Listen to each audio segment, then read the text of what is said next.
Meu nome é Jean de Oliveira, eu trabalho como psicólogo clínico, mas hoje a gente vai estudar filosofia. Boa noite, pessoal. A paz do Senhor a todos. Vamos iniciar mais um dos nossos estudos aqui da Igreja Brasil para Cristo, falando dessa vez a respeito de amartiologia. Amartiologia com H, que é a doutrina do pecado. E basicamente hoje nós vamos introduzir o tema falando sobre a doutrina do pecado hereditário. É basicamente o que vai fundar a martiologia para responder aquela pergunta que muitas vezes nós ouvimos por parte tanto dos cristãos como de algumas pessoas que são de fora do cristianismo, tentando entender o que diabos nós temos a ver com o pecado de Adão e Eva. Existe uma pressuposição dentro da teologia de que o pecado de Adão e Eva, ele maculou de alguma maneira a matriz da humanidade, a ponto disso ser transmitido para as gerações posteriores. Por que a gente vai falar do pecado hereditário e não necessariamente do termo que a gente usa muitas vezes nas conversas ou mesmo dentro dos círculos da teologia como sendo pecado original? Porque o pecado original, ele é o pecado de Adão e Eva. Ele não tem a mesma escala que os nossos pecados hoje, apesar de eles também serem pecados. Isso vai ser uma coisa que vai ficar mais natural para nós entendermos à medida em que o estudo for avançando. Por exemplo, nos meios evangélicos é comum ouvirmos dizer que todos os pecados são iguais, porque o pecado gera morte, separa o ser humano de Deus, e isso não me parece muito coerente com o que as escrituras dizem. Me parece que existe sim uma escala em que alguns pecados, como diz João nas cartas de João, não me pergunte agora em qual delas, mas você pode dar um Google e verificar isso, que nem todo pecado é para a morte. Então existe uma escala em que existem pecados que são mais graves do que outros, embora a gente possa entender que o salário do pecado é a morte, independente de qual seja, mas existe aquela morte que tu dorme e acorda com Deus, né? Aquela morte que tu está lá macio na tua cama, enquanto Deus amacia teu travesseiro, como diz lá em Isaías, no momento da enfermidade. E tem aquela morte que tu morre num desastre terrível, torturado e coisas mais, né? Existem mortes e mortes. Então, a partir da consequência, eu consigo imaginar que existem categorias na causa. Isso é Aristóteles, mas vamos deixar isso um pouco mais claro à medida que o estudo avançar. Eu quero que os irmãos abram primeiramente no versículo que define na Bíblia de maneira mais simples o que é pecado. Ele se encontra na carta de 1 João, capítulo 3, versículo 4. E aqui eu vou confessar para os irmãos que eu tenho algumas traduções favoritas. Por exemplo, esse versículo, ele não está igual nas traduções de Almeida Corrigida Fiel, Almeida Revista e Corrigida, e nem na Nova Tradução da Linguagem de hoje. Embora dessas três, a Nova Tradução da Linguagem de hoje é a que mais se aproxima das traduções que nós entendemos serem mais exatas. Se você pegar, por exemplo, a Almeida Revista e Atualizada, que é basicamente uma versão da King James, que é uma Bíblia que pegou os originais, traduziu para o inglês, e aí a Revista e Corrigida é basicamente, aliás, a Revista e Atualizada é basicamente uma versão dela traduzida para o português. O versículo vai estar exatamente da mesma forma, assim como na Nova Versão Internacional, que eu também gosto bastante. 1 João, capítulo 3, versículo 4, Nova Versão Internacional, Almeida Revista Atualizada e Bíblia King James, vai estar traduzido como: todo aquele que pratica o pecado transgride a lei. De fato, o pecado é a transgressão da lei. A gente entende que essa é a melhor tradução. Por que eu estou mencionando traduções? Porque ano passado, quando a gente encerrou o ciclo de estudos, a gente falou sobre as dificuldades que tem você estar trabalhando com o texto original bíblico, já que ele foi escrito em um idioma que não tem semelhança nenhuma com o português. É um idioma sem vogais, no caso do hebraico e do aramaico, Mesmo no caso do grego koiné do Novo Testamento, ele não tinha pontuação. E aí você tem que adaptar o pensamento que está representado em uma língua que não é sua, que não, inclusive não é uma língua moderna, é uma língua da antiguidade, e você tenta trazer esse significado o mais próximo possível para agora. Só a título de curiosidade, eu vou ler para vocês como é que está na Almeida Corrigida Fiel, na NTLH e na Almeida Revista e Corrigida, porque eu disse que tem diferença, né?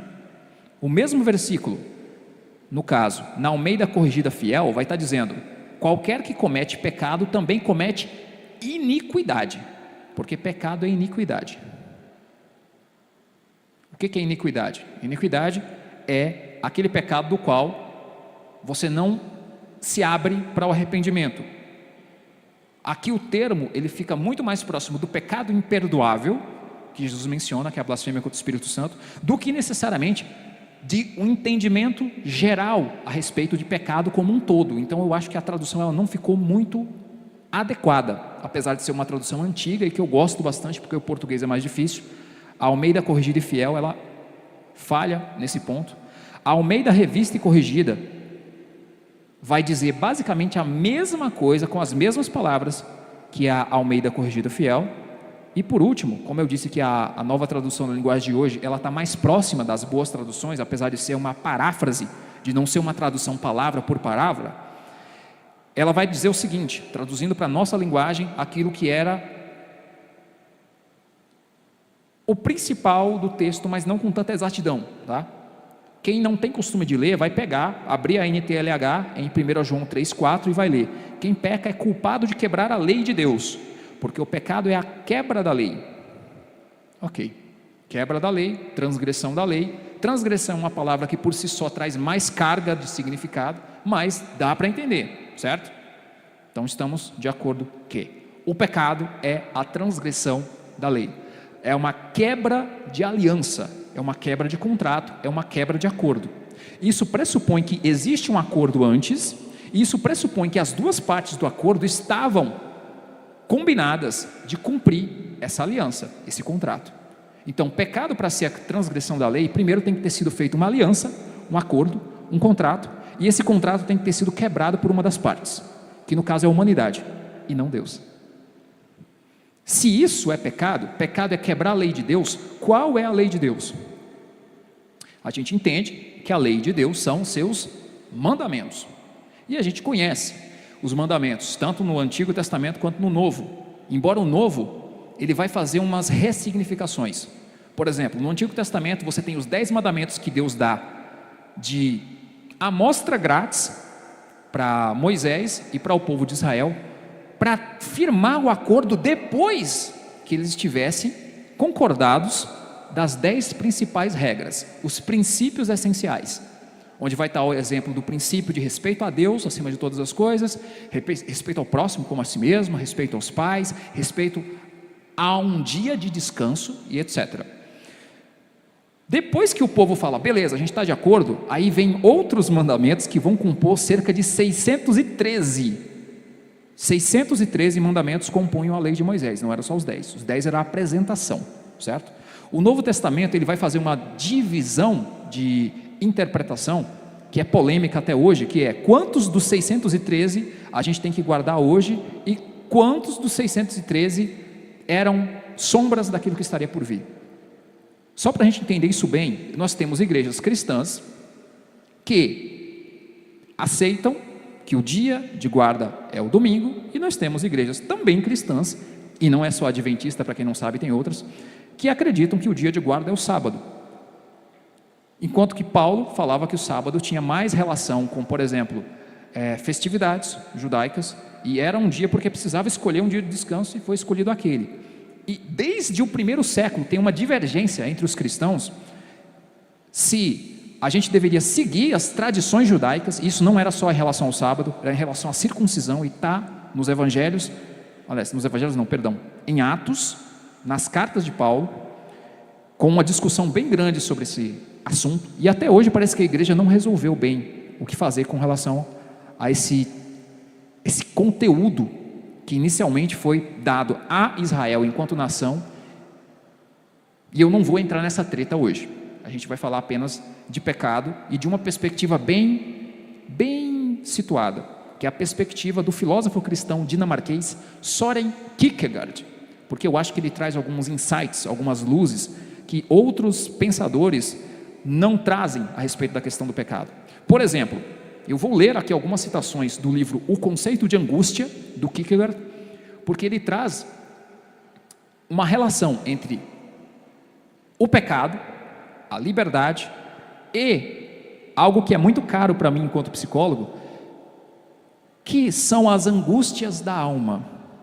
Hoje a gente está chamando angústia de ansiedade, que eu acho muito perigoso, porque aí você começa a chamar de doença coisas que não são doença, coisas que são basicamente conflitos internos da natureza humana, diante das inúmeras possibilidades de escolha e diante das frustrações que nós temos diante de escolhas ruins, que é algo que ele trabalha magistralmente no livro, um livro difícil pra caramba de ser lido, porque você tem que ler e acompanhar o que ele está dizendo nas notas de rodapé, lembrando que Dinamarca também é um outro país com outro idioma, apesar de usar o mesmo alfabeto que o nosso, não soa parecido, a cultura é diferente, as tradições são diferentes, então tu tem que ler o texto dele e olhar a nota de rodapé para saber o que ele estava querendo dizer a partir do ponto de vista de um camarada lá da Dinamarca. Mas enfim, isso é a apresentação do nosso problema.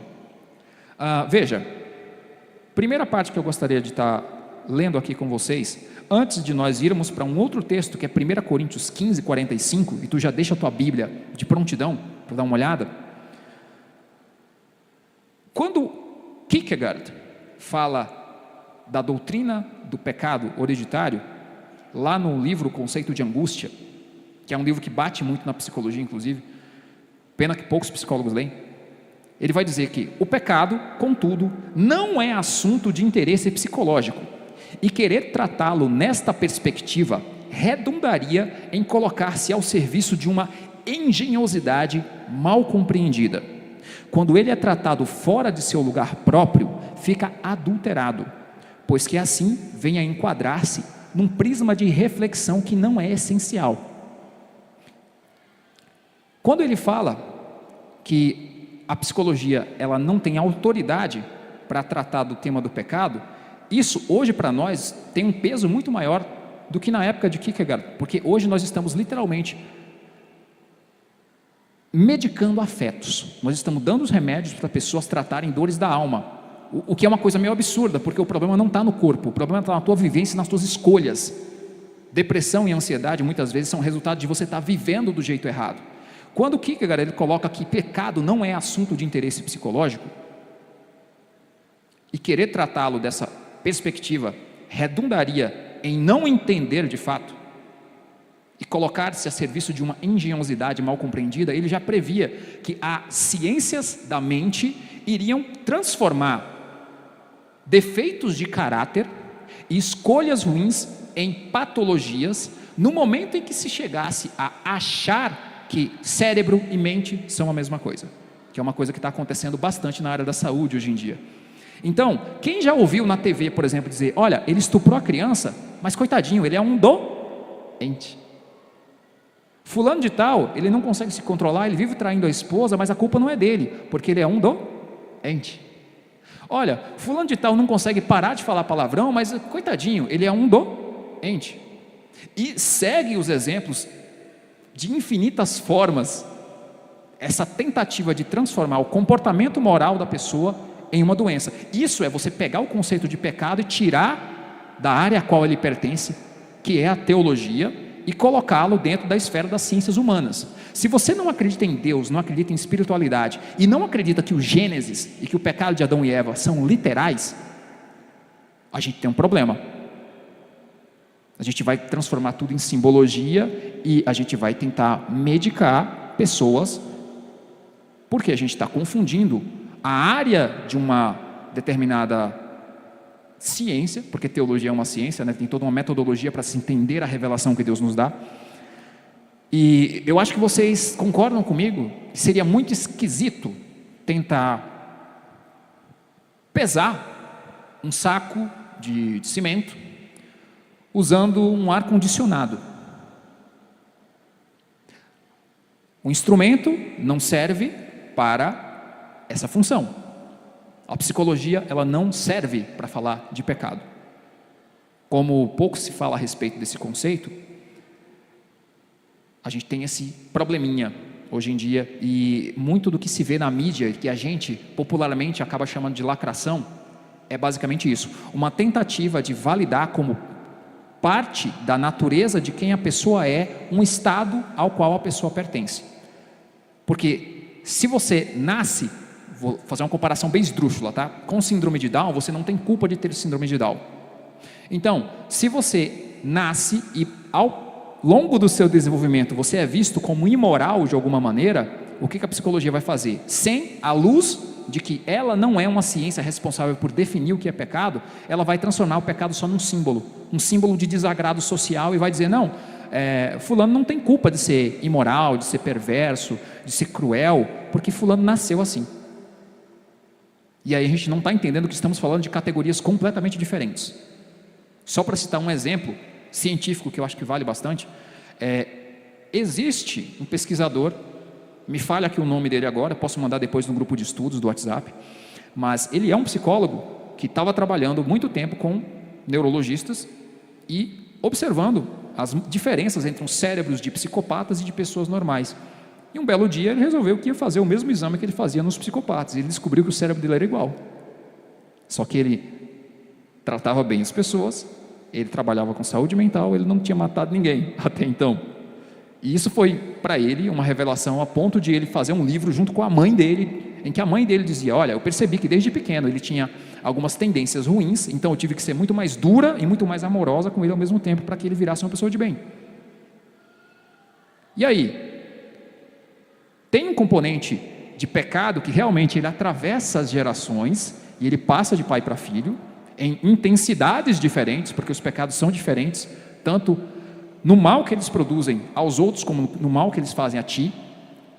Só que a manifestação do pecado, ela é uma questão que pode ser pensada a partir de como essa pessoa aprendeu a lidar com o pecado. Quando tua mãe te puxa a orelha e te educa para você não fazer coisa errada, ela está basicamente dizendo para você que todo dia o pecado vem, te chama, mas você tem que escolher Deus, não é mesmo? Mesmo que ela não use essas palavras, mesmo que ela não remeta isso a Deus. Dentro da teologia nós entendemos que tudo aquilo que é bom, perfeito e agradável desce do Pai das luzes, no qual não há sombra de variação, como está na Escritura. Então, se você consegue fazer alguma coisa boa, não é mérito teu, é porque Deus de alguma maneira conseguiu te encher e te capacitar para que a graça que você recebeu te permita não ser um total cretino. Isso é teologia cristã. Continuando, o Kierkegaard, ele vai trazer também essa perspectiva do que é pecado a partir de outras áreas do conhecimento. Vocês devem ter ouvido já falar de estética. É clínica de estética. O que é estética? Estética é uma área da filosofia que discute o que é a natureza da beleza. Então o termo ele vem da filosofia e acaba sendo aplicado para o cuidado de saúde, o cuidado com a beleza, o cuidado com o corpo. Mas estética na verdade é isso, é entender o que é beleza de fato. Uma área da filosofia. Inclusive tem um filósofo britânico que faleceu há pouco tempo, que é o Roger Scruton. Algumas pessoas conhecem ele no Brasil basicamente por falar de conservadorismo, mas a especialização dele é em estética dentro da filosofia. Tem um documentário dele muito bom, inclusive, sobre os efeitos que a beleza tem na construção da civilização e inclusive no nosso humor, né? É um documentário chamado O que é a Beleza, se não me engano é da BBC de Londres. Continuando, quando o pecado, diz o Kierkegaard, é tratado na estética, tem-se uma amostra de leviandade ou melancolia, pois a categoria em que aí se situa o pecado é a da contradição. Esta é ou cômica ou trágica. A atmosfera fica, por conseguinte, alterada, pois a atmosfera que corresponde ao pecado é a da seriedade. Também o seu conceito fica alterado, porque quer se torne cômico, quer trágico, o pecado se torna um subsistente ou algo que não é superado, senão de maneira não essencial, ao passo que o seu conceito exige que seja efetivamente vencido. Dentro de qualquer igreja cristã, tu vai ver sempre falarem que nós temos que vencer o pecado, nas boas igrejas, né? Porque tem algumas igrejas querendo incorporar alguns pecados como, não, isso daqui tem que ser revisto, né? A Bíblia tem que ser reescrita, a gente pode ignorar milênios de revelação e de tradição em nome de pautas políticas. Isso é extremamente complicado, porque nós não estamos falando de algo que nós acreditamos que foi trazido a nós a partir do pensamento humano. Isso seria tirar o elemento sobrenatural da Bíblia. A gente acredita que a Bíblia é a revelação de Deus, que o máximo que tu pode fazer é seguir e tentar sistematizar para conseguir explicar isso direito para os outros. Assim como dizia o apóstolo Pedro, que a gente tem que estar pronto a todo momento para dar às pessoas a razão da esperança que temos em nós, saber explicar. Então, a gente explica, a gente não muda, a gente não altera, a gente não pega a Bíblia e transforma naquilo que a pauta política da sua época quer que signifique. Isso é muito problemático, e algumas igrejas estão fazendo isso ultimamente. A gente pega um movimento muito forte de eliminação do espiritual em igrejas americanas, em igrejas do Canadá, em igrejas da Europa como um todo. Então, sigamos. A estética, sendo a parte da filosofia que estuda o que é a beleza, ela vai estudar basicamente a arte, certo? Porque a arte é uma ferramenta pela qual nós olhamos para um negócio e sabemos que ele é bonito, que nós ouvimos uma canção e sabemos que ela é bela. E é por isso que é tão complicado você estar num ambiente em que você não tem boa música, em que você não tem uma boa arquitetura, em que você não tem belas artes, porque no final das contas, o papel da arte em mostrar a beleza, ele traz algum grau de esperança para a gente. Ele traz um grau de esperança na medida em que ele consegue fazer com que você enxergue sentido na tragédia e beleza em coisas difíceis. Vocês já ouviram aquela frase que a diferença entre um filme de terror e um filme de comédia é a trilha sonora? Meio que isso faz parte do entendimento de arte. O símbolo da arte, pelo menos na dramaturgia, são duas máscaras, uma sorrindo e outra chorando, né? A tragédia e a comédia, o Batman e o Coringa, como alguns gostam de definir. E a tragédia, segundo Aristóteles, ela traz uma sensação chamada catarse, que é você conseguir ver através da desgraça do outro e você pensar, bom, não está acontecendo comigo, mas eu sei que isso acontece, então é melhor viver direito.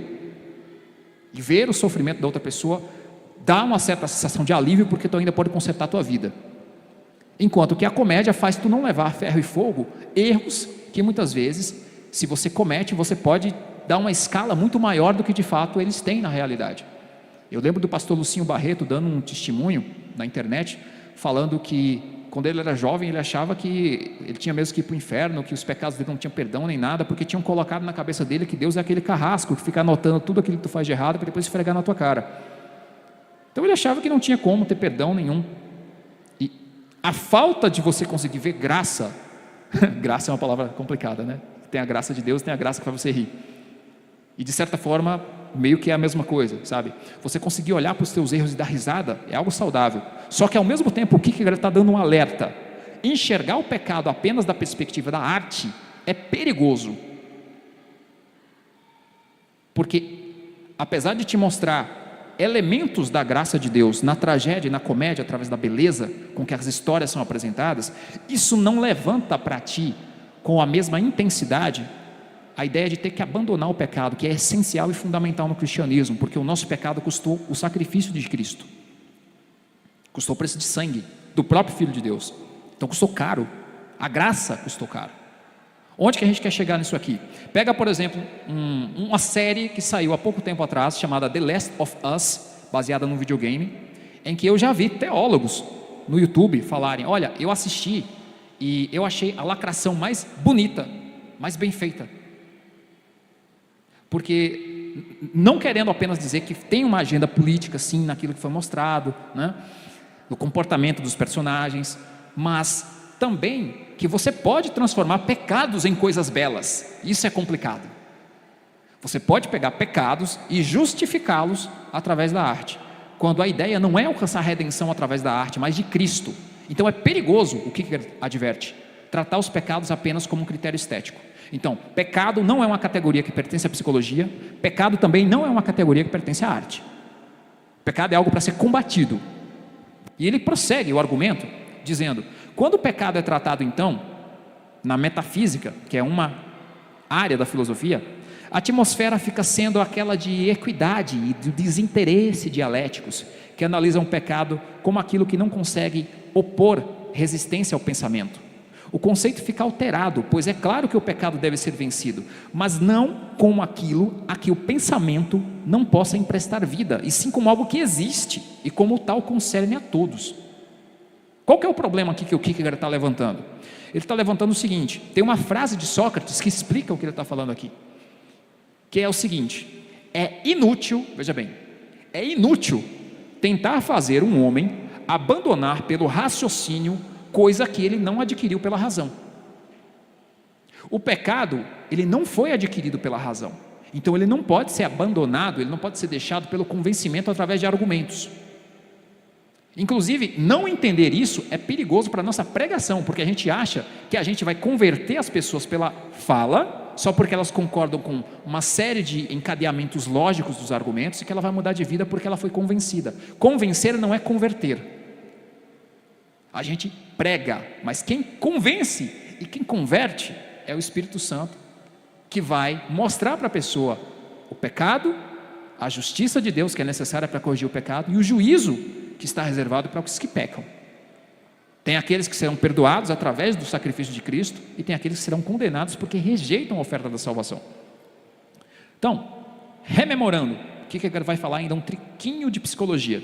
Quando o pecado é tratado na psicologia, fica sendo a tenacidade observadora, o destemor de alguém que espiona, não vem a ser, porém, aquela seriedade que nos leva a vencê-lo pela fuga. O conceito se transforma num outro, pois o pecado se torna apenas um estado. Isso eu vi na minha faculdade. Já ouvi de pessoas na faculdade de psicologia dizerem: olha, se você tem uma compulsão, que é basicamente um pecado repetitivo, uma conduta que você não consegue parar, você não tem cura. Lembra que eu falei do confundir a mente com o cérebro e tentar transformar tudo em doença? Pois é, não tem cura. E aí, qual era a resposta que me sugeriram? Olha, o máximo que a pessoa consegue fazer é tentar equilibrar a vida dela e aproveitar a vida apesar da compulsão. Se a compulsão for tipo, eu tenho uma compulsão por comer chocolate, vamos falar bem a verdade, a gente tem pecados aceitáveis. A obesidade é um pecado aceitável, apesar de ser visível, e talvez seja aceitável por ser visível. Quando o pecado é mais oculto, vamos supor que você aceita suborno, né? Uma coisa assim que não está todo mundo vendo, já parece que tem uma vergonha a mais, né? Parece que tem uma gravidade maior. Então, a gente aceita menos aquilo que fica em oculto e mais aquilo que é visível, mas não deixa de ser pecado. E a escala acaba sendo meio que essa mesmo. Eu lembro que tem um detalhe na lei de Moisés em que se você roubasse uma ovelha, tu tinha que colocar a ovelha em cima da cabeça, né? Segurar as pernas e sair correndo. Já se você roubasse um boi ou umas cabeças de gado, era diferente, porque quando tu carrega o pequeno, tu está lá correndo, é muito evidente o que tu está fazendo de errado. Agora, quando tu está com um monte de cabeça de gado tocando, o pessoal vai pensar que é teu. Então tem sim uma escala aqui. E como assim esse estado de compulsão, esse estado que muitas vezes é pecaminoso, a gente não tem como curar e tem que aprender a conviver com ele e aproveitá-lo. Então, isso é bem complicado. Não dá para fazer um homem abandonar pelo raciocínio coisa que ele não aprendeu pela razão. E aqui eu quero que vocês abram a palavra de Deus lá em 1 Coríntios 15, a gente vai começar do versículo 45 e a gente vai ler até os 50. 1 Coríntios capítulo 15 até os 50. Dá um tempinho para todo mundo conseguir encontrar e acompanhar a leitura.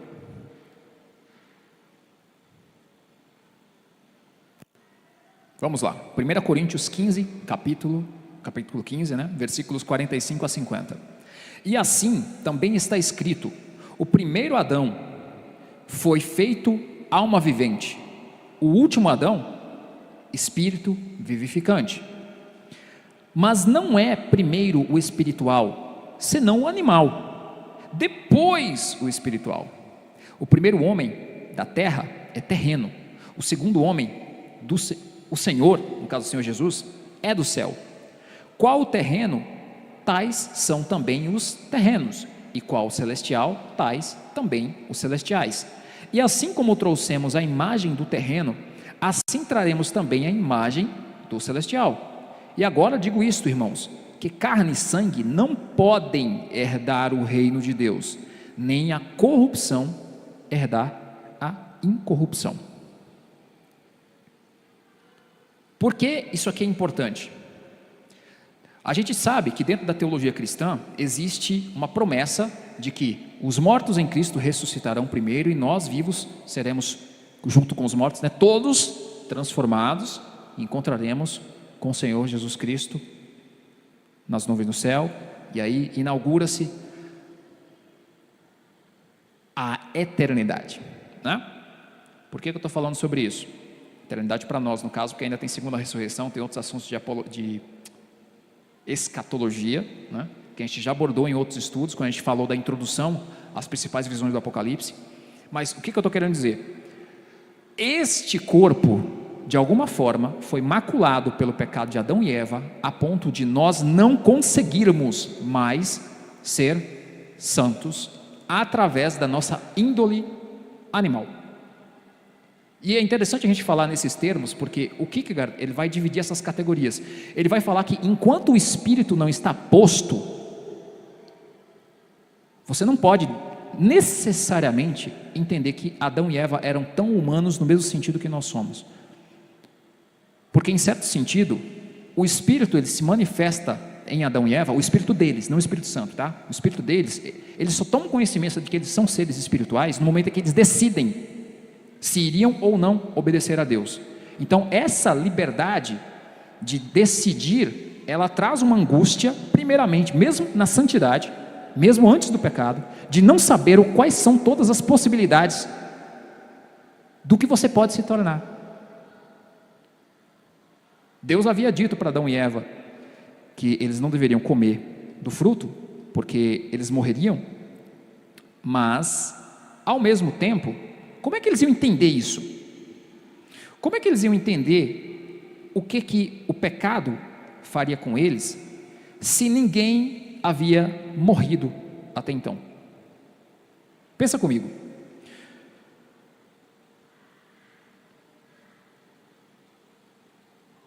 O Kierkegaard, ele vai trazer uma reflexão que é a seguinte: foi justamente a proibição de não comer da árvore da ciência do bem e do mal que fez nascer o pecado de Adão. A inocência é ignorância. Na inocência, o ser humano não está determinado como espírito, mas determinado psiquicamente em unidade imediata com sua naturalidade. O que ele quer dizer? Ele quer dizer que enquanto Adão e Eva não tinham decidido, ainda não tinham pensado a respeito se obedeceriam a Deus ou não, eles ainda não tinham consciência de que eles eram seres à imagem e semelhança de Deus. E eles não tinham consciência de uma série de coisas. Eles funcionavam tal qual os animais. Por que animal não peca? Alguém aqui já viu um cachorro macho subindo em cima do outro cachorro e fazendo as coisas? A gente entende que isso para o ser humano é pecado. Mas no caso do cachorro, o pessoal só fala, ó, o cachorro aí fazendo doidiça, né? A gente não vai pregar para o cachorro se arrepender dos pecados que ele está cometendo, porque a gente não entende que o animal peca. A gente entende que faça ele o que fizer, ele está correspondendo à sua natureza. E meio que, ele pode ter subido em cima de um outro cachorro macho, mas se tu deixasse a tua perna, se você deixasse uma almofada, se você deixasse um cachorrinho de pelúcia, ele ia fazer a mesma coisa, não é verdade? Tem inclusive algumas plantas na natureza que são bem interessantes. Tem uma planta que ela imita, pesquisa depois no Google que vocês acham até a imagem, ela imita o corpo de uma abelha fêmea, para o zangão vir até ela, e ele tenta se reproduzir, mas na verdade ele só se enche de pólen, e aí ele vai passando de flor em flor e polinizando. É uma estratégia que a própria natureza acha para enganar os animais, porque eles não têm como discernir a categoria das coisas que eles percebem, ao contrário do ser humano, que consegue enxergar o universal no particular, que consegue olhar para um exemplar e deduzir um monte de coisa, a nível espiritual inclusive, não só no nível do raciocínio, a respeito daquela espécie. Por que quando a gente conversa com outra pessoa, a gente também pressupõe que ela pensa? Tu já parou para pensar que tu pode estar conversando com uma pessoa que é tipo uma caixa oca, que ela pode só estar repetindo palavra, que ela pode estar só organizando coisas que ela ouviu lá atrás sem saber o sentido delas? Porque é isso, por exemplo, que a inteligência artificial faz. No meu canal do WhatsApp, esses dias, eu botei algumas reflexões em texto e uns vídeos curtos a respeito disso, porque as pessoas não entendem que é esse o mecanismo pelo qual funcionam coisas que não pensam. sabe? Sintaxe não produz semântica. Saber ligar várias palavras entre si não quer dizer que tu saiba o significado delas. Ver as coisas não quer dizer que você saiba o significado delas. Os animais não sabem. Quando é que Adão e Eva estariam em condição de entender quando Deus disse, olha, se vocês comerem, vocês morrerão? Esse é o paradoxo. Eles só tinham como entender de fato o que Deus tinha dito depois que eles pecassem. Esse é o problema. Antes, eles ainda iam ter angústia, mesmo vivendo uma vida perfeita, mas eles não teriam capacidade de entender, no nível que Deus estava explicando, o perigo que eles estavam correndo. Assim como não adianta dizer para um cachorro, volta que tu vai cair no precipício. Ele pode até te atender, mas porque ele gosta de você ou porque tu está oferecendo uma coisa melhor. Não porque ele sabe que lá na frente ele vai se estatelar, né? Eu tive um pesadelo uns tempos atrás, que eu tenho uma gatinha branca chamada Mia, que a gente estava num prédio, visitando um lugar, e aí ela não viu que tinha uma janela aberta e ela caiu no chão lá do outro lado. Eu fiquei todo triste, né? A Mia morreu, poxa, ainda bem que eu acordei, percebi que não era nada disso. Essa é a diferença entre aquilo que um ser humano compreende e o que um animal compreende. Então por que Deus diz para Adão e Eva que eles não podiam comer do fruto proibido, se eles não tinham como entender completamente? Aí é onde eu entro com outro argumento. Se a Mia está mexendo em uma coisa que eu não quero que ela mexa, a única coisa que eu preciso fazer é, sai! Eu dou um susto nela. Ela não sabe por que eu estou fazendo isso, ela não sabe o significado do susto, ela não sabe o tamanho do perigo, mas ela entende que eu estou fazendo um gesto horrível, e ela entende que é para parar. Eu imagino que a explicação que Deus deu para Adão e Eva antes deles pecarem era tipo isso, porque eles não tinham como entender muito mais. Então, Kierkegaard escreve, na inocência, o ser humano não está determinado como espírito. E aí a gente volta para 1 Coríntios 15 e a gente vê, o primeiro homem, o primeiro Adão foi feito alma vivente, mas o último Adão, que é Cristo, espírito vivificante. O primeiro homem é da terra, é terreno. O segundo homem, o Senhor, é do céu. Qual terreno também são os terrenos? Então naquilo que Adão falha, o resto também falha. E qual o celestial, tais também os celestiais. É por isso que Cristo nos dá a mente de Cristo, e através da conversão e da comunhão, a gente de alguma maneira, espiritualmente, a gente incorpora elementos de Cristo em nós, para que a gente possa manifestar o caráter de Cristo, através do novo nascimento e da santificação. Qual que é o ponto aqui? O ponto aqui é o seguinte: quando o homem ainda não está determinado como espírito, palavras do Kierkegaard, ele está em unidade imediata com a sua natureza. O espírito está sonhando no homem. Tal interpretação está em perfeita concordância com a da Bíblia, que, ao negar ao homem em tal estado de inocência o conhecimento da diferença entre bem e mal, condena, por exemplo, as fantasmagorias sobre mérito. Nesse estado há paz e repouso, mas ao mesmo tempo há algo de diferente, que não é discórdia nem luta, pois não há contra o que lutar. Antes do pecado eles tinham que lutar contra o quê? Mas o que há então? Nada. Mas nada que efeito tem? Nada faz nascer angústia. Este é o segredo profundo da inocência, que ela, ao mesmo tempo, é angústia. E a angústia é uma qualificação do espírito que sonha. Essa parte da angústia a gente pode tratar em psicologia, e é essa parte que a gente tenta trazer a consciência do paciente. As incertezas da vida e as dúvidas que ele tem a respeito de si, do que ele pode ou não realizar, qualificação do espírito que sonha. Essa angústia diante da possibilidade a gente pode tratar. E ele continua: observando-se as crianças, encontra-se nelas a angústia de um modo mais determinado, como uma busca do aventuroso, do monstruoso, do enigmático. Que haja crianças nas quais ela não se encontra, nada prova, pois o animal também não a tem. E quanto menos espírito, menos angústia. Por isso que o animal não sofre de transtorno de ansiedade. Esta angústia é tão essencial à criança que esta não quer ver-se privada dessa angústia, né?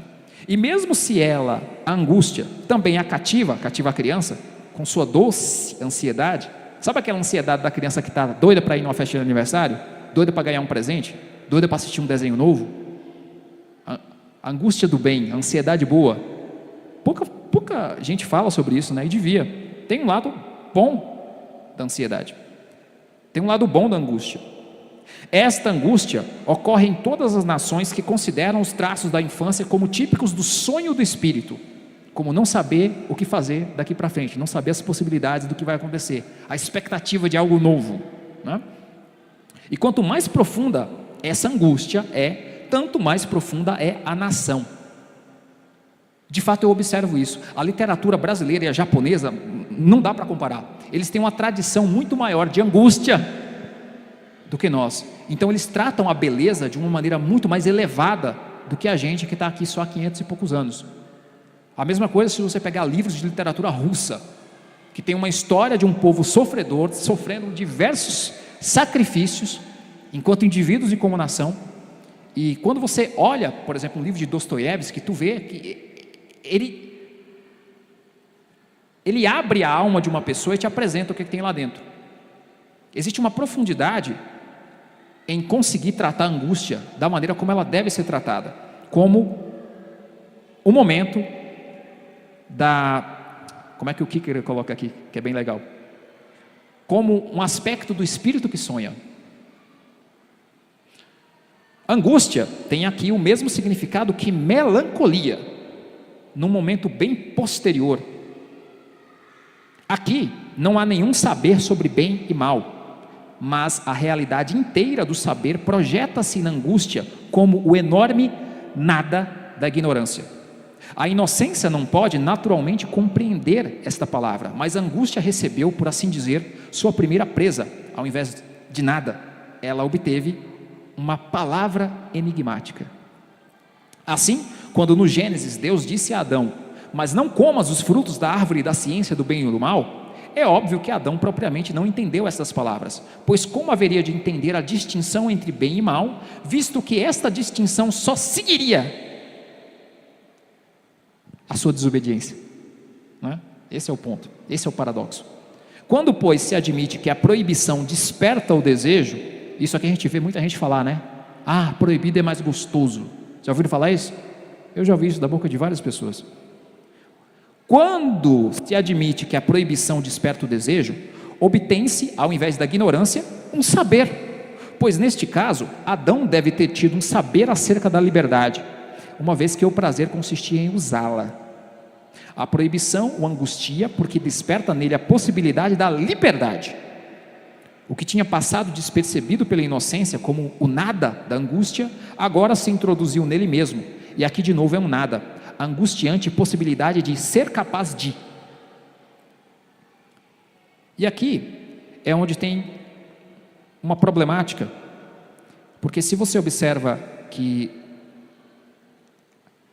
existe uma tendência de interpretar, às vezes com um excesso de simbolismo dentro da psicologia, algumas histórias, como as histórias dos mitos das outras religiões, e como o texto sagrado inclusive. Lembra, se confunde muito hoje em dia na área de saúde o cérebro com a mente, embora eles não sejam a mesma coisa. A gente vai fazer um estudo sobre isso um dia desses. Mas a partir dessa confusão de achar que o cérebro e a mente são a mesma coisa, você observa, por exemplo, a história de Adão e Eva, você observa a ignorância deles, e ignorância e inocência aqui são sinônimos, e aí você pensa, poxa, mas então Satanás fez uma coisa boa, porque ele trouxe conhecimento ao mundo. Vocês já ouviram isso também? Eu já, e na faculdade. Ah, Satanás foi o primeiro cara que se libertou das ordens do sistema, ele trouxe para nós a possibilidade de saber, de aprender cada vez mais, né? Tentando trazer Satanás como o primeiro líder sindical, ou o primeiro filósofo, né? O que é extremamente problemático, entendendo que no cristianismo Satanás é a personificação do mal. Ele é o antagonista, se não de Deus, porque ele não pode ferir a Deus, nosso, porque ele pode fazer mal para nós, ele pode fazer mal para a criação. Deus ele nem arranha, mas o resto, por mais que seja com autorização de Deus também, igual a gente viu no livro de Jó, que a gente também estudou, mas ele não está aí para brincadeira, ele faz um estrago. E eu me lembro até hoje daquele desenho antigo, não os novos, tá? O desenho dos X-Men da década de 80, que passava na TV Colosso. Só quem tem mais de 30 que vai saber do que eu estou falando aqui, ou então quem gosta de coisa velha. Mas nesse desenho dos X-Men dos anos 80, distribuído lá pela Saban International, que é a mesma empresa que distribuiu Power Rangers, sabe? Tem um episódio em que mostra a origem dos mutantes. Nesse episódio, acho que é o bisavô do Charles Xavier, sabe, o carequinha da cadeira de rodas, ele tem um trecho do desenho que ele fala o seguinte: Dizem que Lúcifer foi o cara que trouxe conhecimento para o mundo. Eu nunca concordei com essa interpretação. Eu estou trazendo esse exemplo, por quê? Porque primeiro tem a ver com o tema, e segundo, é importante tu conheceres boas ferramentas de educação para seus futuros filhos ou filhos presentes, porque esse desenho dos X-Men dos anos 80 é um dos poucos desenhos de grandes corporações, que a Marvel é uma grande corporação, a Seiba Internacional é uma grande corporação. Na época, graças a Deus, a Disney não tinha comprado a Marvel ainda e feito um monte de estrago, assim como ela fez um estrago enorme na saga de Star Wars, mas isso não vem ao caso. Na época, quando a Marvel ainda era a Marvel, sabe? Esse desenho, ele foi produzido com todo um pano de fundo cristão. Fica aí a dica para vocês, os X-Men dos anos 80. Inclusive o Wolverine, nessa história, ele aparece ouvindo uma pregação do Noturno, que o nome original é Nightcrawler, né? Aquele cara da pele azul que se teletransporta. E o Wolverine, ele termina um dos episódios dentro de uma igreja, com a Bíblia na mão orando. Tu não vai ver isso nunca mais na tua vida, cara. Depois que a Disney comprou a Marvel, tu nunca mais vai ver um negócio desse acontecer. Assim, fica a dica, tá? Então, continuando. As palavras da proibição seguem-se às palavras da sentença. Certamente tu morrerás. O que significa morrer? Adão, naturalmente, não compreende de jeito nenhum. Mas, por outro lado, nada impede, se aceitarmos que isso lhe foi dito, que tenha recebido a representação de algo horrível. Aí o exemplo que eu falei, né, da questão de como a gente assusta os animais para eles entenderem que uma coisa é errada, que faz mal. Aí o que ela continua dizendo? Pois até o animal é capaz de, neste sentido, entender a expressão da mímica e o movimento da voz de quem fala, sem, no entanto, ter entendido a palavra. Bom, esse estudo, o que eu queria trazer um pouquinho mais para vocês aqui, porque a gente ainda tem uns tópicos para poder trabalhar, é que existe uma heresia antiga, dentro do cristianismo, chamada pelagianismo, e uma outra heresia bem parecida com ela, chamada singularismo, que está presente desde o primeiro século, e que, no caso do singularismo, que é mais antigo, né, diz basicamente que cada um vale por si, sem relação com os demais, ou cada um nasce igual a Adão antes de pecar. Aí já vem aquela ideia meio complicada, né, de que eu vou entrar aqui num assunto delicado, tá? Bebês, quando morrem, o que acontece com eles? Dentro da visão teológica, você vai ter várias interpretações. Por exemplo, se você for calvinista, e eu não consigo ser calvinista também por causa disso, você entende que o bebê, independente de ele não ter cometido pecado, ele é pecador e, portanto, ele é digno do inferno. Isso é doutrina da depravação total. Eu estou mais para o lado do C.S. Lewis, o escritor de Crônicas de Nárnia, porque ele não conseguia entender como coerente a depravação total. Ele acreditava numa coisa chamada depravação suficiente, que é a depravação humana, ela se manifesta ao longo do teu desenvolvimento, e você peca, porque você pecou a partir do pecado de Adão, igual Adão é a xerox, né? Aliás, Adão é original, você é a xerox. Se tem uma mancha na original, a mancha sai na xerox, e a xerox da xerox vai ficando cada vez mais escura. Mas isso não quer dizer que a depravação humana é total a ponto de tu não ter uma coisa que a própria teologia calvinista aponta, que é a graça comum. Mesmo o homem ímpio que não é convertido, ele é capaz de fazer coisas boas através de Deus usá-lo. Crer na depravação total me parece que é a maior contradição de dentro do calvinismo, porque você condena pessoas a partir da essência do pecado que habita em nós, mas não se manifestou. Você, ao determinar que a depravação é total, você condena a eternidade no inferno, inclusive crianças pequenas. Isso é uma coisa pouco falada a respeito do calvinismo. Tem muita coisa boa lá dentro, mas tem coisas intragáveis. Essa é uma delas. Se alguém vê isso depois e falar, não, você não entendeu o calvinismo, é porque você não entendeu as premissas que o calvinismo traz. Eu me lembro que o Aldeir, apesar de ele não estar aqui hoje, ele mencionou em um dos estudos se não teria como ter um calvinismo de 4 pontos ao invés de 5. Eu fui pesquisar e a metodista, ela acredita em 4 pontos ao invés de 5, né? Ela também não aceita a questão da depravação total. Então, uma novidade aí para nós. Se o singularismo ele vai ser uma heresia a partir de dizer que cada um nasce como Adão, isso fundamenta a heresia de dizer que, olha, a criança, se ela morrer, né, ela automaticamente ela vira um anjo, né? como existem ramos do cristianismo que tem essa alegação, né? Se eu não me engano, a Igreja Católica acredita assim. E qual que é o problema aqui? O problema é não entender que existe um pecado que precisa ser, de alguma maneira, remido. Ainda que não cometido, se a tua essência é pecadora, quando tu crescer, o pé de laranja só tem como dar laranja, o pé de limão só tem como dar limão, não vai dar melancia, não vai dar mandioca. Vai se manifestar em ti aquilo que tu és. Se você é pecador, é aí que o povo não entende, cara. Cristianismo é o seguinte: não é que você se torna pecador porque você peca, você peca porque você é pecador. É diferente. O único cara que não obedeceu a esse princípio, aliás, os únicos dois eram Adão e Eva, porque eles não foram criados pecadores, eles se tornaram. O que de certa forma indica que eles nem podem ser chamados de humanos, no mesmo sentido que nós. Nós, enquanto humanos, nós nascemos essencialmente pecadores. Adão e Eva não, eles se tornaram. Olha que coisa engraçada. Então, de certa forma, Adão e Eva não podem ser chamados de humanos. Eles eram outra coisa. Eu gosto daquela passagem bíblica que fala que a gente foi feito um pouco menor do que os anjos, né? Tem uma relação entre essas coisas. E aí, qual que é a variação do singularismo, que acreditava que todo mundo nascia bonzinho lá e você tinha como meio que moldar pela educação, né? Os estoicos, por exemplo, era uma escola de filosofia que acreditava que tudo que isso precisa é seguir a natureza, e no final das contas tu vai se santificar, e isso não casa com o cristianismo. Muita gente vê coisas boas no estoicismo que parecem com o cristianismo e tenta associar os dois, e esquece, por exemplo, que Paulo, quando foi levado ao Areópago, ele foi zombado pelos epicuristas e pelos estoicos, quando ele começou a falar de ressurreição. Mas isso é um outro episódio, vocês vão ler isso depois em Atos, que é uma história bem legal.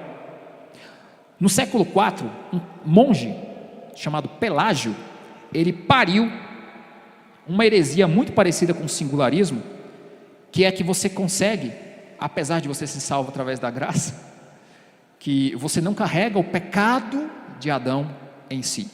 Você apenas tem que ser disciplinado, tem que ser correto, tem que ser coerente, tem que ser moral, e aí você não pecará. O que também é problemático. E eu mencionei a metodista, né, que ela acredita num calvinismo que é de 4 pontos ao invés de 5. Tem uma doutrina também da metodista que eu acho um tanto quanto complicada, apesar de, assim, são cristãos, tá? Respeite, pode dar a paz do Senhor, tudo tranquilo. O caso é o seguinte: eles também acreditam que você consegue chegar nesta vida a um ponto em que você não peca mais, e eu acho isso bem difícil de provar. Eu consigo até acreditar que você pode chegar num ponto em que o pecado ele fica tão interiorizado, que Deus te capacita a não pecar, que ele não se torna mais visível. Mas lembra, a gente precisou que Cristo morresse para que a gente fosse santificado.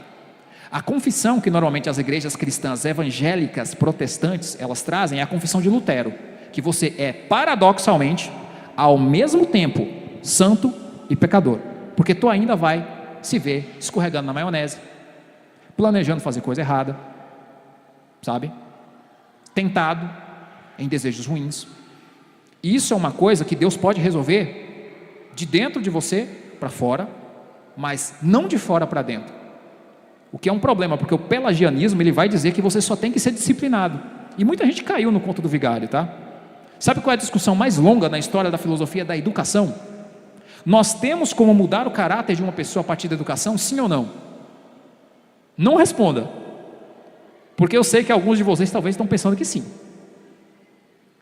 Lembra a frase que a gente colocou do Sócrates lá no começo? Que é inútil tentar fazer um homem abandonar pelo raciocínio coisa que ele não adquiriu pela razão? A gente não adquiriu o pecado pela razão.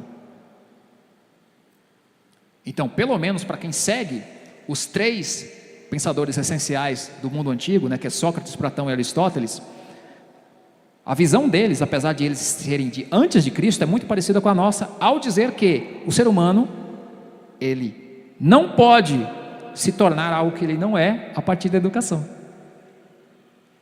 Isso também quebra as pernas de um monte de movimento político, educacional e revolucionário que tenta trazer ao mundo um novo tipo de humanidade, um novo tipo de sociedade, ignorando que, pela revelação de Deus, nós sabemos que nós somos essencialmente pecadores. Então vamos lá. O conceito de pecado corresponde à seriedade. A ciência em que o pecado estaria mais perto de encontrar lugar seria a ética, segundo o Kierkegaard. Entretanto, ele continua, isso tem lá sua grande dificuldade. A ética ainda não é, a ética é uma ciência ideal, não somente no sentido em que todas as ciências o são, mas ela quer introduzir a idealidade na realidade efetiva. Mas seu movimento não consiste inversamente em elevar a realidade à idealidade. A ética mostra a tarefa e pressupõe que o homem esteja de posse das condições. Com isso, a ética desenvolve uma contradição, justamente ao tornar nítidas a dificuldade e a impossibilidade. Kierkegaard está divulgando, assim como na doutrina do pecado bíblica, e assim como Sócrates, Platão e Aristóteles, que a educação, a ética de ensinar como tu deve se comportar, ela não é suficiente para nos elevar e nos tornar melhores. Ela diz o que é o certo para fazer, mas ela não te capacita a fazer o que é certo. Você entende o tamanho do problema? Você entende por que Cristo teve que morrer no nosso lugar para satisfazer a justiça de Deus? Não dá de fato para você mudar a essência do ser humano a partir da educação. É isso que ele está dizendo aqui. E é isso que a Bíblia diz também. Ah, Jean, mas e a questão dos bebês, como é que fica? Eu não sei. Tem uma doutrina que eu gosto bastante, que é a descida de Cristo ao Hades, que também é uma doutrina que nem todo mundo no cristianismo vai acreditar como literal, mas diz que Cristo foi morto, desceu a pregar os espíritos em prisões e a proclamar sua vitória. Alguns teólogos vão entender que ele vai falar para as pessoas que já estão na eternidade, aqueles que estavam sem Cristo, que olha, lembra da parábola do rico e Lázaro?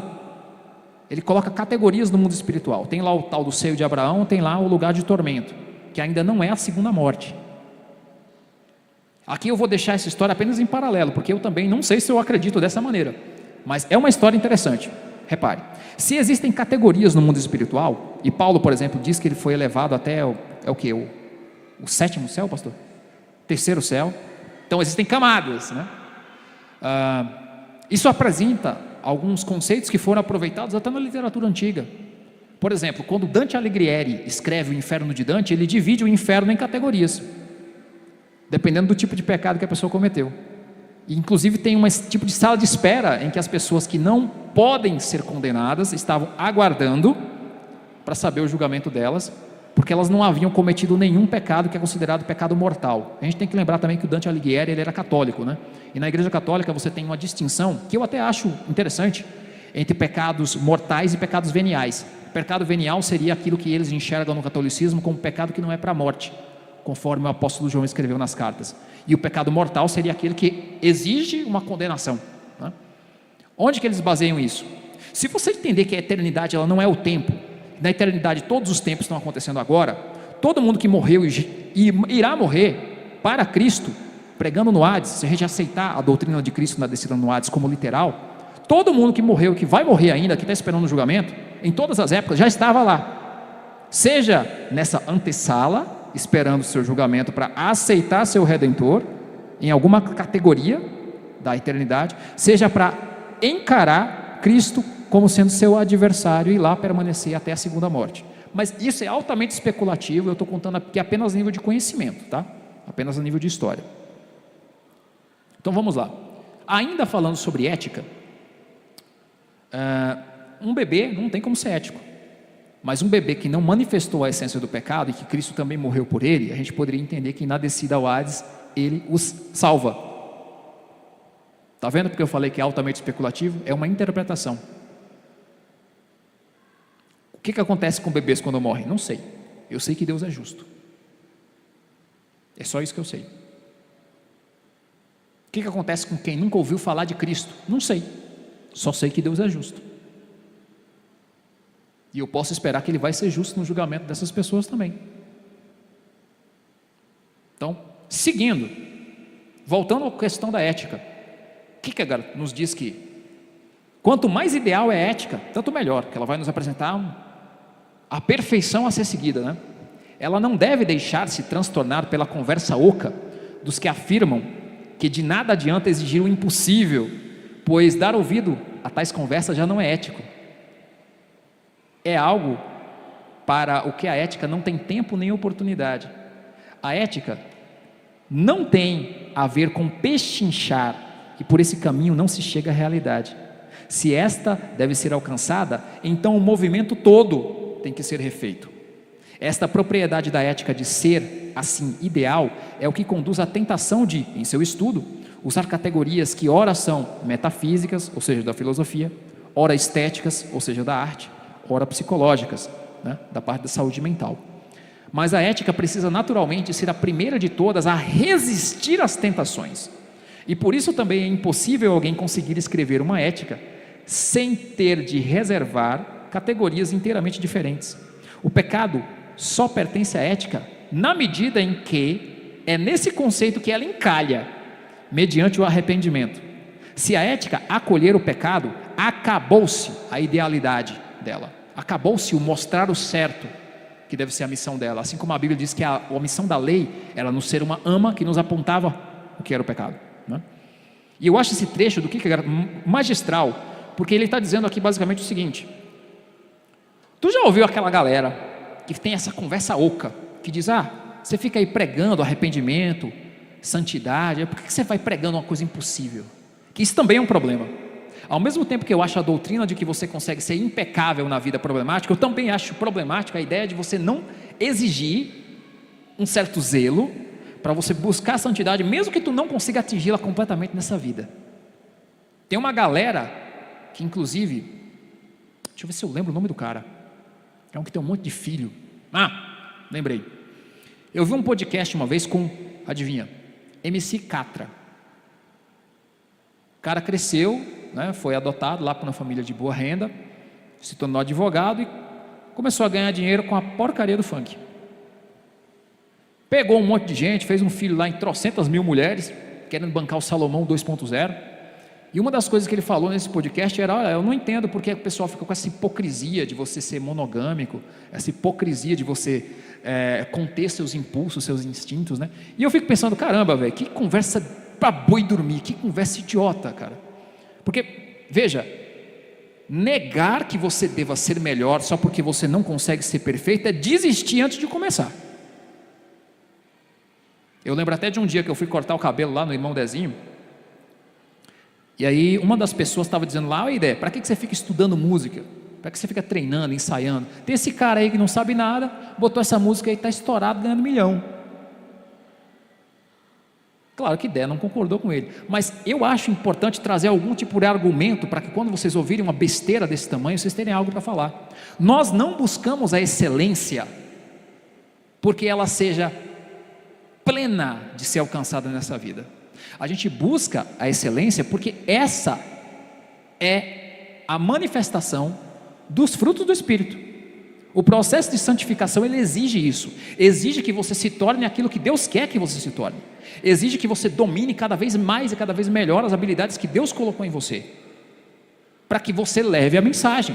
Isso inclui você trabalhar seu corpo, sua mente, sua alma, seus talentos, inclui aprender coisas novas.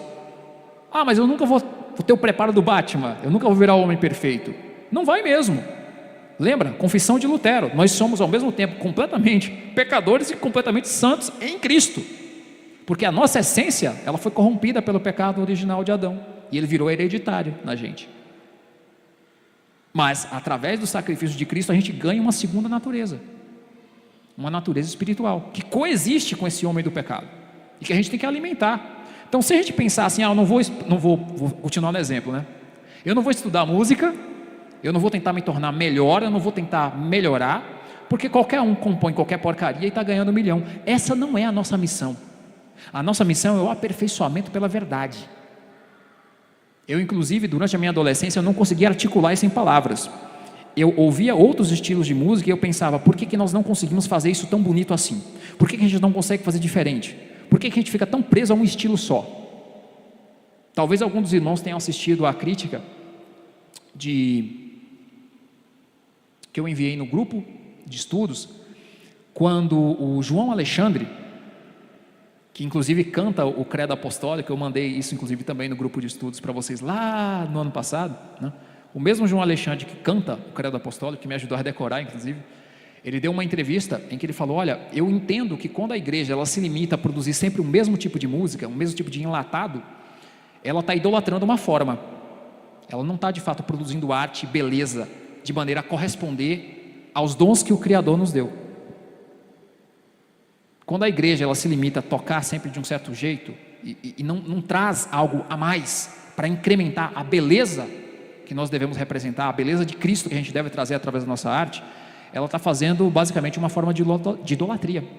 Ela está seguindo o mesmo pensamento do camarada que estava lá comentando com o Dezinho que não vale a pena estudar música porque você pode colocar qualquer coisa, você fica estourado, você ganha dinheiro.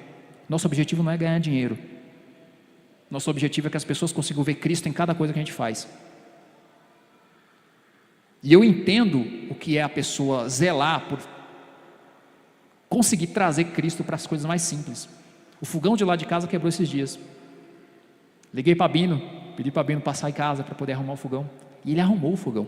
Inclusive ele arrumou coisas no fogão que eu não tinha pedido para ele arrumar. O fogão ficou perfeito. Ontem minha esposa fez bolo e pão de queijo, cara. Fiquei feliz demais.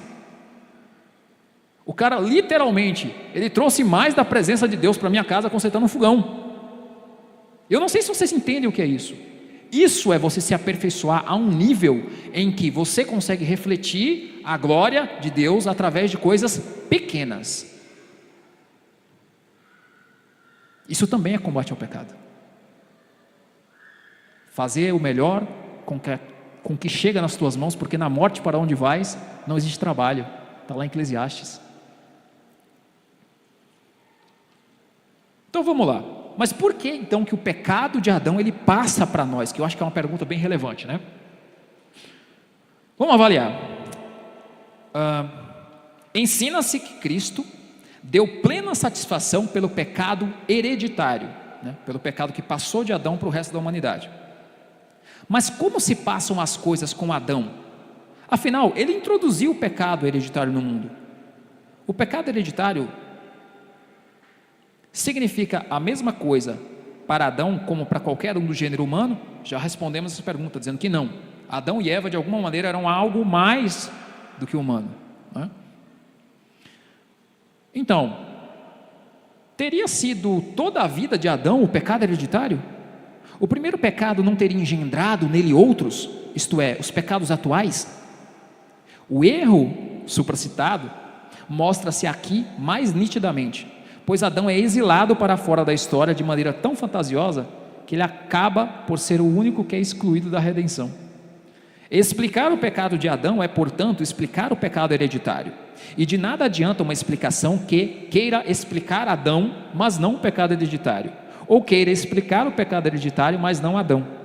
A razão mais profunda de tal impossibilidade está naquilo que é o essencial da existência humana, que o homem é indivíduo e, como tal, ao mesmo tempo ele mesmo e todo o gênero humano, de maneira que a humanidade participa toda inteira no indivíduo e o indivíduo participa de todo o gênero humano.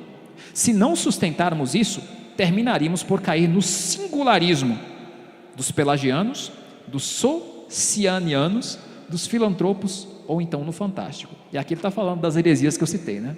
Os pelagianos que seguem a doutrina de Pelágio, o pelagianismo, ele cita o singularismo e ele acrescenta também outros, né? Ele fala dos socianianos, que são basicamente os mesmos singularistas, mas no século XVI, seguidores de Fausto Sozines. E ele fala também dos filantropos. Olha que palavra bonita, né? Fulano é um filantropo, fulano faz bem, fulano doa coisa lá para os necessitados, ajuda os hospitais, tem uma ONG, fulano é um filantropo. De onde vem esse termo filantropo? Vem de um teólogo chamado J.L. Basildon.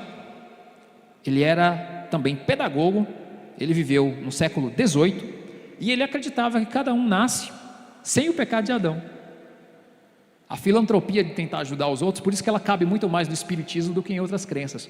Como o espírita não acredita que o pecado te condena, mas que você reencarna para evoluir moralmente, em cada vida eles tentam fazer boas obras para se tornar espíritos mais elevados, porque eles não têm a doutrina do pecado como no cristianismo.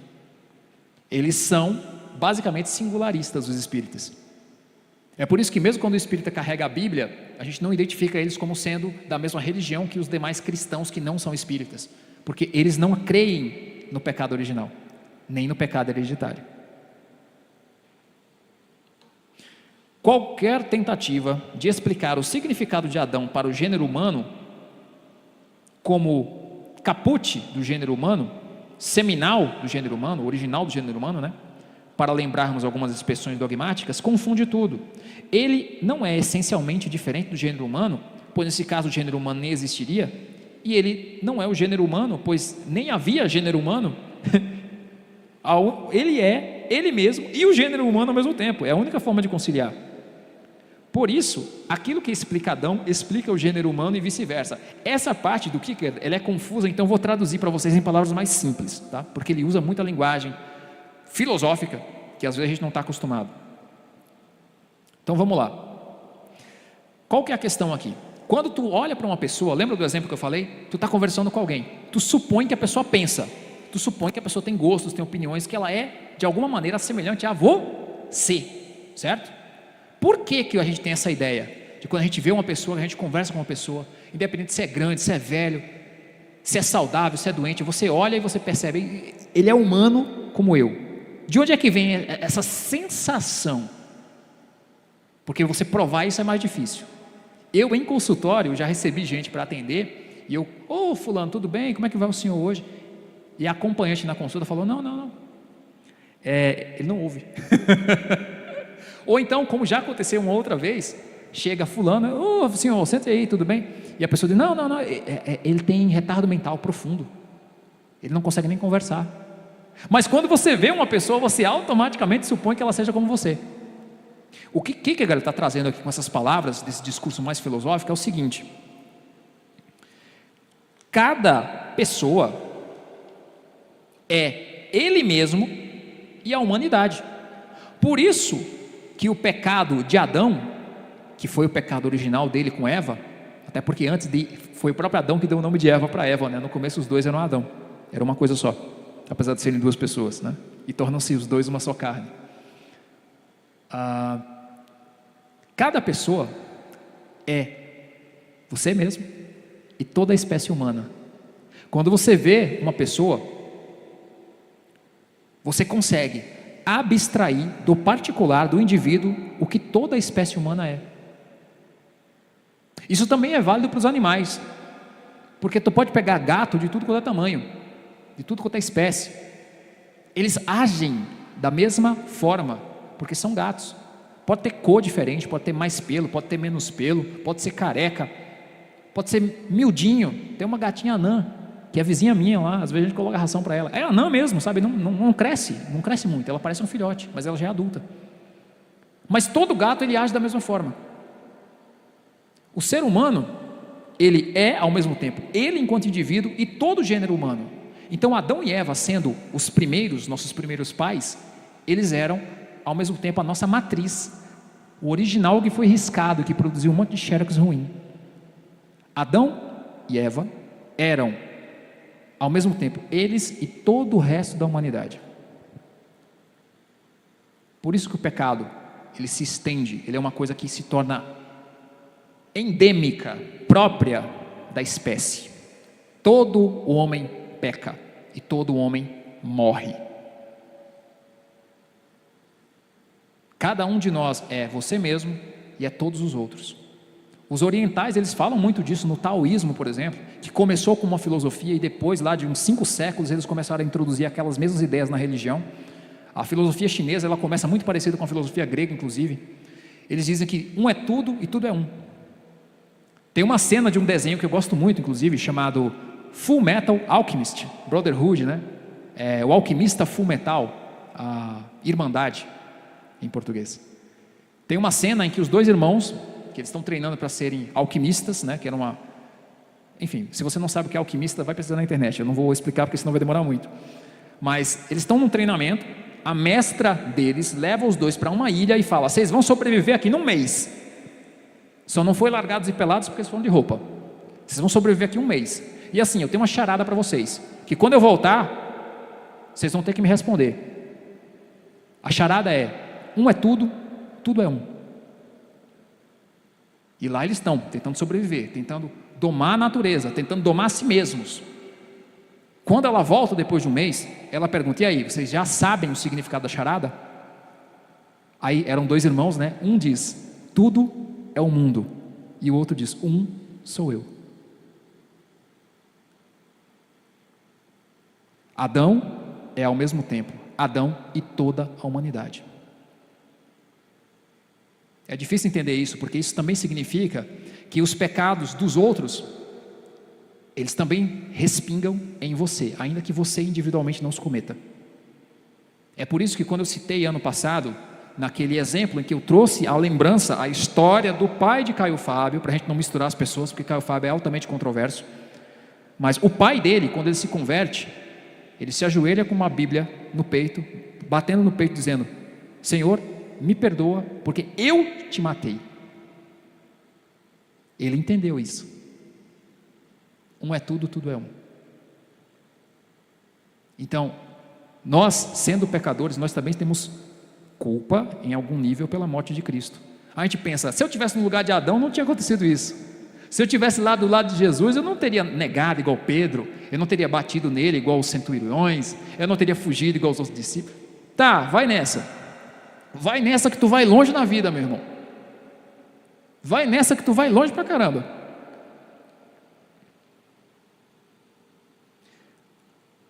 A humanidade não começa em cada indivíduo. A pecaminosidade do gênero humano adquire, de certo, a história. O pecado entrou no mundo por um pecado. Se não fosse assim, o pecado teria entrado como algo de casual, que seria melhor não tentar explicar.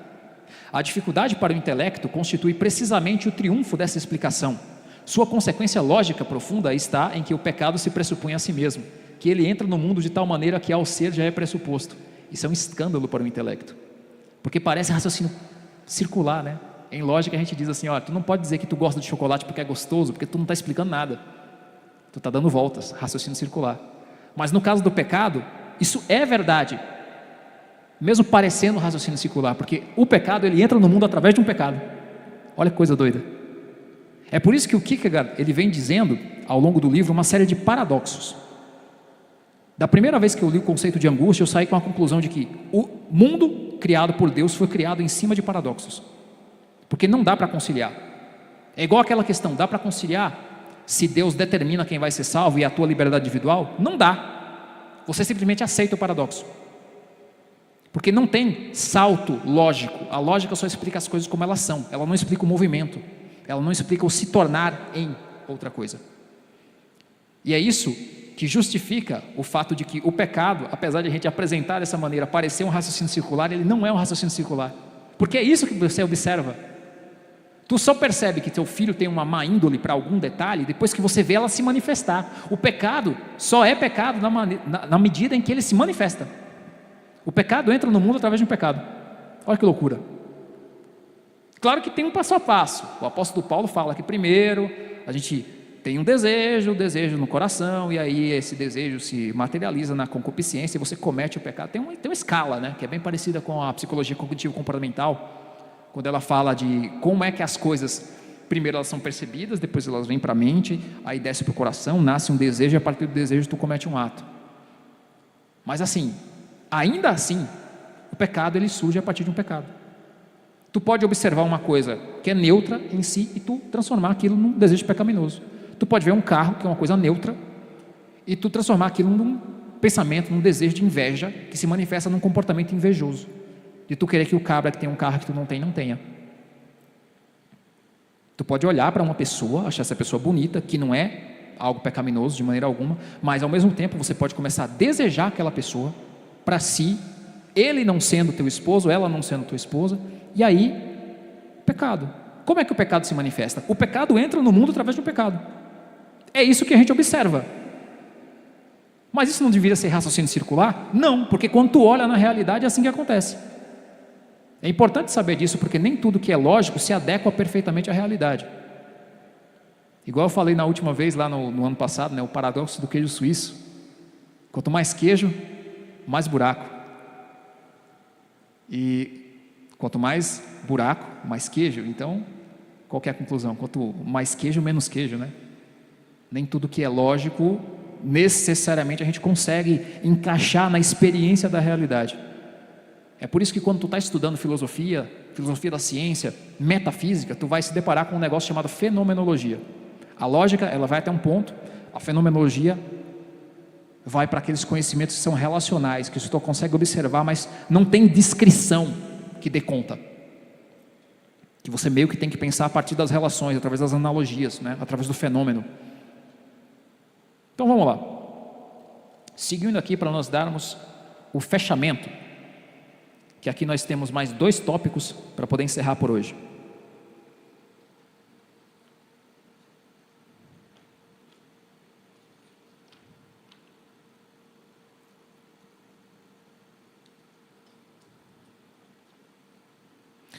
A angústia que o pecado traz consigo, de certo, só ocorre propriamente quando o indivíduo mesmo põe o pecado, mas em todo caso está presente de uma maneira obscura, como mais ou menos na história quantitativa do gênero humano. Por isso também, neste caso, topar-se-á com um fenômeno de alguém que parece tornar-se culpado meramente por angustiar-se por si mesmo, coisa que não se poderia dizer de Adão. Só com o pecado a reconciliação é posta, e seu sacrifício não se repete. A razão disso não está, se me atrevo a dizer, na perfeição exterior do sacrifício, mas a perfeição do sacrifício corresponde a que a relação real do pecado esteja posta. Enquanto não estiver posta a relação real do pecado, o sacrifício terá que ser repetido. Esse é um ponto importante. Por que no Antigo Testamento você tinha que matar os animais para dizer para Deus: eu tenho consciência que meu pecado gera morte? E depois que Cristo morre, não precisa mais, porque Cristo, sendo ao mesmo tempo homem e Deus, e morrendo no lugar dos nossos pecados, Ele consegue corresponder à relação real do pecado, a ruptura entre Deus e o homem, no Deus homem. Cristo, Ele grita da cruz: Deus meu, por que me desamparastes? Ele, sendo ao mesmo tempo completamente Deus e completamente homem, Ele se sente separado do Pai e do Espírito no momento da morte. Nenhum sacrifício de animais conseguiria corresponder a isso, porque o nosso pecado, lembra, é uma transgressão da lei de Deus, é a quebra de um acordo com Deus, um acordo que a gente aceitou firmar com Ele. Só que ao mesmo tempo, essa quebra de contrato, apesar da gente não poder produzir um mal para Deus, ela ofende a Deus. Se na doutrina do Imago Dei, que é a doutrina em que Deus nos faz segundo a sua imagem e semelhança, e Ele vê a sua imagem e semelhança no Adão e na Eva que Ele criou, no momento em que Adão e Eva, e todos nós, pecamos, Ele enxerga em nós uma caricatura de si. Você já viu uma caricatura? Você olha para uma pessoa, a pessoa pode ser belíssima, você pega algum detalhe da pessoa e aumenta exageradamente a ponto daquilo se tornar ridículo. Se você tiver senso de humor, tu dá uma risada. Mas se a caricatura ela for muito, mas muito degradante, aquilo ofende. Eu lembro que na época em que, lá nas eleições de 2018, algumas revistas estavam tentando colocar o ex-presidente como alguém digna de desprezo, né? Então eles colocavam um filtro na foto dele para parecer uma cara mais velha, mais enrugada. Algumas revistas de humor mais escrachado colocavam ele em cenas em que ele estaria beijando outros parlamentares, né? E isso é bastante engraçado, porque isso particularmente veio de um jornal de esquerda, e a pauta LGBT é deles, então eles estavam usando a pauta LGBT para ofender uma pessoa que não faz o menor sentido, mas assim, não espere que esquerdista faça sentido, tá? Eles não operam pela lógica. E o que eu estou querendo dizer? Se a caricatura é muito grosseira, ela ofende. Quando Deus olha para nós e nos vê pecadores, e vê a transgressão da lei nos nossos atos, por mais que exista pecado que não é para a morte, tem uma ofensa, tem uma sujeira, tem uma mancha, tem algo que você não consegue reconhecer na outra pessoa. Eu me lembro uma vez de um episódio que eu assisti de uma série chamada Doctor Who. É uma série de ficção científica, tá? Tinha uma personagem que tinha a habilidade de se transformar na feição de outra pessoa que ela tocasse. E ela dizia: isso foi um inferno para mim, porque eu nunca mais consegui que ninguém conversasse comigo, eu nunca consegui mais tocar em outra pessoa, eu nunca mais consegui abraçar ninguém. E aí alguém pergunta para ela: mas por quê? e sabendo que a outra pessoa também é uma pessoa mais dura, mais difícil, ela responde: você conseguiria abraçar alguém que tem o mesmo rosto que você? Você olhar para uma caricatura de si mesmo em outra pessoa? Você conseguir ver os seus defeitos no outro? Eu tenho algumas experiências particulares de encontrar algumas pessoas bem parecidas comigo, em que alguns erros e algumas falhas de caráter minhas, elas meio que parecem maiores pelo fato de eu não estar olhando no espelho, eu estar olhando isso em outra pessoa. É ofensivo. Deus enxergando o pecado em nós, que deveríamos ser imagem e semelhança dele. Então, como é que tu consegue um sacrifício para limpar esse negócio, se não for um homem que ao mesmo tempo é Deus, plenamente? Então, no Antigo Testamento você repetia sacrifício, o sacrifício não conseguia colocar de fato a relação real do pecado como ela está posta. Nós não podemos fazer mal a Deus, mas nós podemos ofendê-la. Para se reconciliar com o ser humano, teria que ser um homem perfeito e Deus ao mesmo tempo, para que a imagem divina em um homem pudesse ser restaurada em todos. Isso é genial, cara. Eu realmente lamento que não tenha mais cristãos lendo o Kierkegaard, e eu lamento ainda mais por não ter psicólogos lendo o Kierkegaard, que corrigiria muitos problemas que a gente vê hoje na área de saúde mental. Por não entender, por exemplo, que a angústia, ela é inerente ao ser humano desde antes do pecado. A angústia em si não é uma coisa ruim, a ansiedade em si não é uma coisa ruim. Quando é que ela se torna ruim? Quando ela se manifesta no pecado, quando ela se torna uma forma de idolatria. Porque tu acreditar que tu não consegue viver sem alguém, sem alguma coisa, e você começa a sentir uma ansiedade, um descontentamento, uma aflição por dentro, por não saber o que vai acontecer. A gente pode até dizer que não para agradar as pessoas, mas tem um elemento aí de falta de fé muito grande, de não conseguir confiar na providência de Deus de maneira nenhuma. Não dá para tu confiar na providência de Deus e ser ansioso e ser angustiado ao mesmo tempo. Tu pode ter aquela angustiazinha da criança, como o Kierkegaard diz, né? Do sonho do espírito. E você imaginar, mas o que vai acontecer depois? Qual é a próxima cena? O que vai acontecer semana que vem? Para onde é que eu vou? O que eu vou ganhar? Né? Aquela ansiedade boa, que muitos pais querem que a criança pare de ter e não devia. Porque esse sonho do espírito é justamente o que vai dar profundidade para essa criança quando ela crescer e se tornar adulta. Mas enfim. Inclusive isso explica porque a gente tem nostalgia, tá? De quando a gente era mais jovem. A gente tem sempre a ilusão de que quando a gente era menor, quando a gente era mais simples, a vida também era. E não é. É que nós aqui éramos mais simples. Sabe? Por isso que Jesus vem dizendo que a gente, para ser salvo, tem que ser como as crianças. Qual que é o ponto aqui, pessoal? Existe um salto qualitativo quando você entende que a culpa de todo mundo se reuniu para tornar Cristo culpado. E muitas vezes, quando uma pessoa tem um problema com angústia e com ansiedade, ela enxerga essa culpa em si e ela se acha meio que o centro do universo, como se tornando-se culpado fosse culpado da culpa do mundo todo. Isso a gente já explicou, porque tem uma questão realmente que envolve você enxergar a humanidade em si mesmo, mas quando tu não tem categorias de pensamento para separar o que é uma coisa e o que é outra, e quando tu não tem a história da redenção para fazer essa angústia ter sentido, você sofre, você cai em tentação, você se sente culpado de tudo e você não se reconcilia com Deus. Aquele que se torna culpado, torna-se também culpado por aquilo que ocasionou a culpa, pois culpa jamais tem como causa próxima algo de exterior, e aquele que cai na tentação é culpado ele mesmo dessa tentação. O processo de santificação, ele não é só um processo pessoal, ele também é um processo de nós levarmos a palavra para que as outras pessoas sejam santificadas em Cristo, porque ninguém está imune à culpa. Se a angústia pode ter um lado positivo, se a ansiedade pode ter um lado positivo, qual que é o lado positivo da culpa? Só existe se tiver redenção, porque tudo que as outras ciências vão oferecer é, olha como essa história é bonita, olha como o amor dessas pessoas é bonito, ainda que a gente chame isso de pecado. A psicologia vai dizer, não, você tem que se aceitar do jeito que você é, você tem que viver, né? Vamos viver o que há para viver, vamos nos permitir, como já dizia Lulu Santos. E não é essa a missão do cristão. A missão do cristão é entender que existe a transcendência, o salto qualitativo, que Deus não nos comissiona a fazer coisas impossíveis. Ele vai torná-las possíveis, um dia. Enquanto isso a gente trabalha, enquanto isso a gente corre atrás. E isso é tão verdade que as coisas só são difíceis até tu aprender a fazer. Depois que tu aprende, fica fácil. Interessante, né?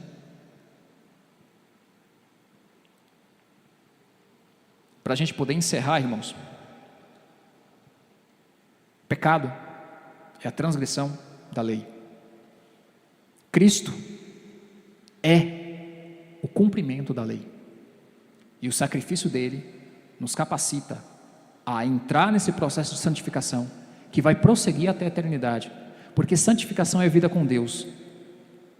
E aquele que perseverar e continuar com Deus na eternidade, ele vai continuar com Deus na eternidade. Vocês estão entendendo isso?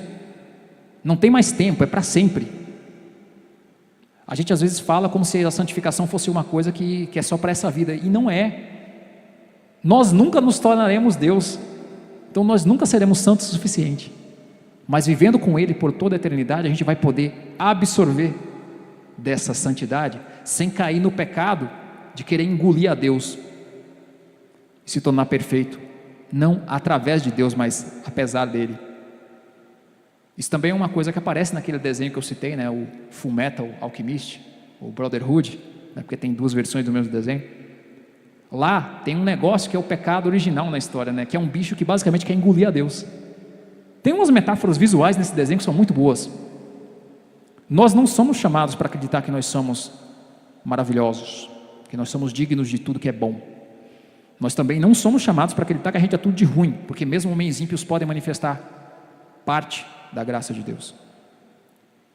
Nós somos chamados à santificação. E quando a santificação termina? Nunca. O pecado vai terminar, a morte vai morrer, mas a santificação é a própria vida com Deus. Se isso não fizer vocês pelo menos sentirem um gostinho, uma vontade de estudar um pouquinho mais sobre a martiologia e pesquisar também alguns dos muitos livros do Kierkegaard, né? Eu não sei mais o que vai. Eu espero que o estudo de hoje tenha sido produtivo. Deus abençoe a cada um. Eu chamo o pastor Daniel para a gente fazer a oração final. E se alguém quiser fazer alguma pesquisa depois em off, a gente está aqui ainda mais alguns minutinhos. Deus abençoe a todos e uma boa noite.